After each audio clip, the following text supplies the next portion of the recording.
Ke ini Dr. Greta Sahar itu memberikan aturan dosis di mana yang digunakan adalah 1 butir telur ayam biasa. Itu yang digunakan adalah perbandingan volume antara kuning dan putihnya 1:1. Nah, kalau menggunakan telur ayam kampung, karena telur ayam kampung itu perbandingan volume antara kuning dan putihnya itu 1:1,5, sehingga kalau menggunakan telur ayam kampung harus ditambah 1 lagi putih telur ayam kampung. Itu berarti alasan pakai telur ayam biasa gitu. Nah, yang digunakan 4 tutup botol, dimana perhitungannya adalah 4 tutup botol kopi balur itu perbandingannya akan menjadi 1:1 dengan kuning telur dan putih telur. Itu perbandingan volumenya. Kalau dan kopi 2 ini berbeda, 300 ml. Yang tadi panjenengan minum semua adalah kopi 2. Ini manfaatnya adalah support activity. Jadi akan membuat badan terasa segar, melek lama, dan kuat gitu. Tapi kalau kopi 1 ini fungsinya adalah pemulihan metabolisme dan menaikkan imunitas.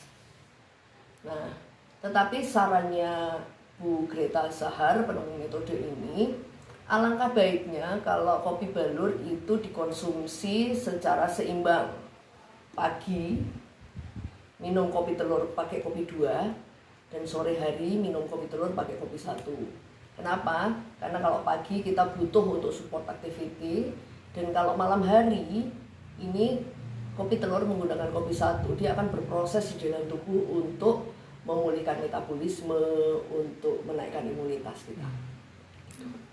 kalau untuk kandungan-kandungan Siap, Mas. Ini saya terangkan ya. Jadi pada waktu pandemi kemarin, kira-kira 2 tahun, kami banyak sekali mendapatkan pesanan kopi balur. Kenapa? Karena terutama kopi 1 itu fungsinya untuk naikkan imunitas dan memulihkan metabolisme. Itu biasanya dipakai oleh orang-orang yang after kena COVID gitu. Tapi kalau untuk pencegahan dan supaya badan rasanya segar terus walaupun kita mesti di rumah aja, kita secara psikis itu tertekan, itu pakainya kopi 2. Tetapi untuk amannya sih pencegahan maupun setelah kena COVID itu menggunakannya kopi 2 dan kopi 1. Kayaknya masih landai, Mas. Tapi minggu lalu kami dapat pesanan 25 pasang yang 600 ml. Jadi yang 2 kalinya ini volumenya gitu. Nah, itu minggu lalu itu minta dikirimnya ke Banjarnegara. Saya nggak tahu kondisi di sana bagaimana, tetapi kalau pesanan itu ya pokoknya diminta kita akan kirim, diminta kita.